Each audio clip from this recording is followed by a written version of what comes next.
What is public participation? Public participation is a process where the public is involved in the activities of any organization or planning project with the professionals and planners.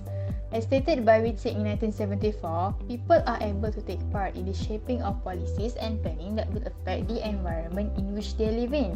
This will contribute to the opportunities for participants by sharing their facts, experiences, ideas, preferences in decision-making process where everyone's energy is combined in producing a better outcome. This theory is very important for the future planning development, encourages a sense of responsibility within the community and professionals, guarantees that the people's need is involved, and ensuring future decisions are done in the right way. In late 2019, the first case of a mysterious influenza disease, now known as COVID-19, was identified. It spread quickly and evolved into a global pandemic as of March 2020. This pandemic has caused major disruption in socio-economy in most countries around the world. Many policies had to change and adapt to the current situation where strict movement control order is imposed to curb the spread of the virus. But in the midst of ensuring health and safety of its citizens, governments in these countries are faced with an unprecedented time in handling the economy and social impacts. This causes a major challenge and pressure for the leaders to decide new policies to implement under strict time constraints with limited knowledge of the crisis and how the decision made will impact the future of the country. This is where public feedback is key in the collective response to revive the social economy of the country, as it provides input from the public to the government for decision makers to strike a balance between the preference of the public and the actions needed to rein the spread of the disease. In the start of the pandemic, Malaysia has imposed the Movement Control Order, or also known as the MCO, to curb the spread of the virus in the country. The MCO urges citizens to stay at home and avoid outdoor activities, inhibit interstate travel, and the shutting down of all businesses except for several essential service sectors.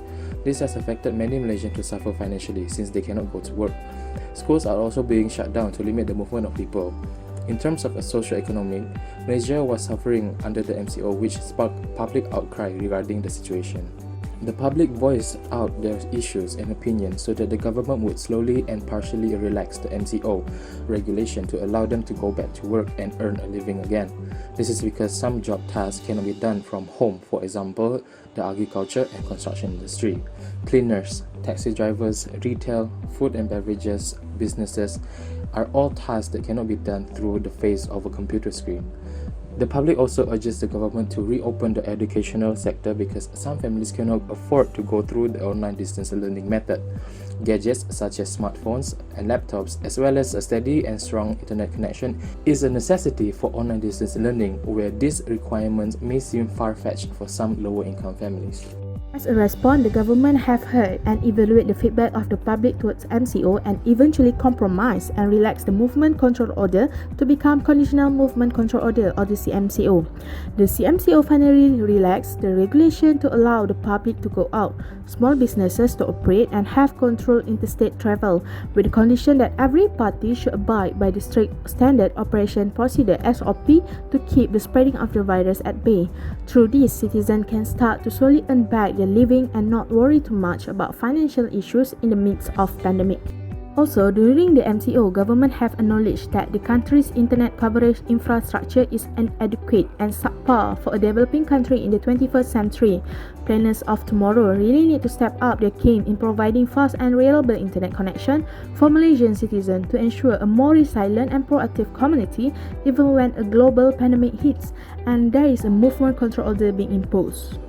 On a side note, future planners should also take into account the implementation of the current SOPs for COVID-19, where individuals need to stay a certain distance away from another individual, especially in a shared public space.